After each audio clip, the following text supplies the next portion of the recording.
Hey, it's Coffee by Gillespie here, and I've got a roast going, and I'm going to do another coffee quarantine question. I'm just going to show you the roast. Aha! But while that's going, let's do another Q&A.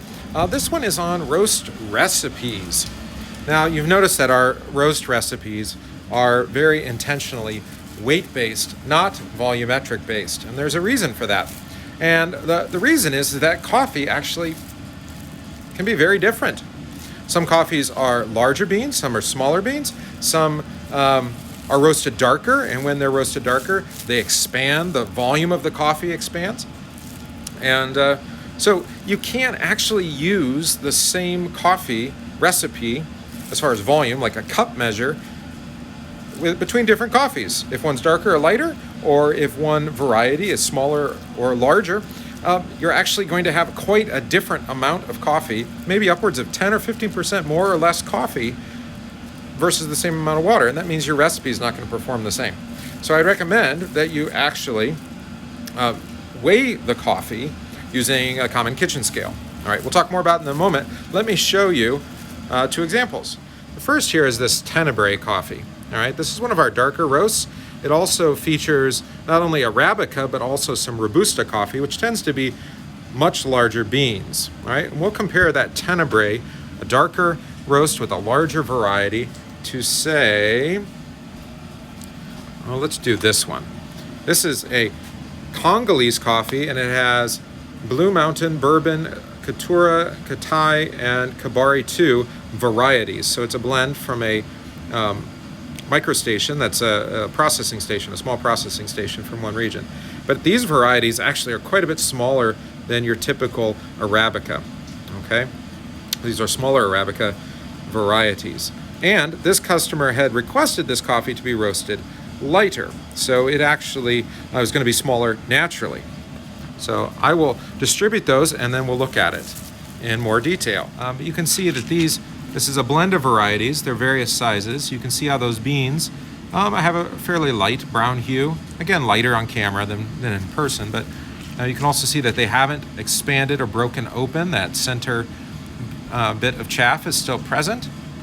All right, and you can also just compare the volume of the bean. Look how much larger these beans are because they've been roasted darker, not just because they're larger beans. You can also see that some of them have started to split open. That center chaff has been released, and that's in the second pop.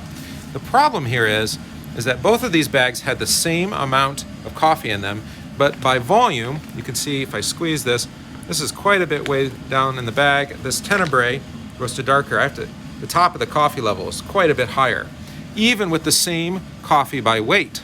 And what that means is that when you brew by volume, you're going to be using a lot less coffee by volume of this, meaning you're going to be extracting quite a bit more of the solids out of the coffee, and some of those flavors might not be as pleasant, versus this, where you might end up using a lot more coffee, and it may not actually taste as rich or as developed because your recipe hasn't adjusted for the bean size and the volume of that coffee. So again, the reason why the volume matters when it comes to recipes is because the coffee, it varies. And that's what's beautiful about coffee, is that it can taste very different. The beans can vary in size, even within one variety, say a bourbon. There can be bourbons that are grade A or double A that are very large, or there can be peaberry, which are the very small beans. Same variety of coffee, but every coffee plant is different, and every cherry is going to be different. So make sure that when you do your coffee, that you do it by weight. And the way you want to do it by weight is you want somewhere between 16 and 18 to 1 as far as your ratio. 16 parts water to 1 part coffee. And if you follow that recipe among different blends or different single origins from us, you're going to find with that sort of recipe, you're going to get a consistent result, coffee to coffee. Whereas if you use a scoop measure, a darker roast is probably going to taste more bitter and harsh, not just because it's darker, but actually because you're not using as much coffee. All right. And maybe a lighter roast is actually going to taste a little acidic or bright. It's actually because you're using too much coffee. All right. So again, recipes really do it by weight. Get a kitchen scale if you don't have one. They're cheap on on the internet, and go about 16 to 18 to 1, and you'll be in good shape. So that's your coffee quarantine question for the day, and keep drinking.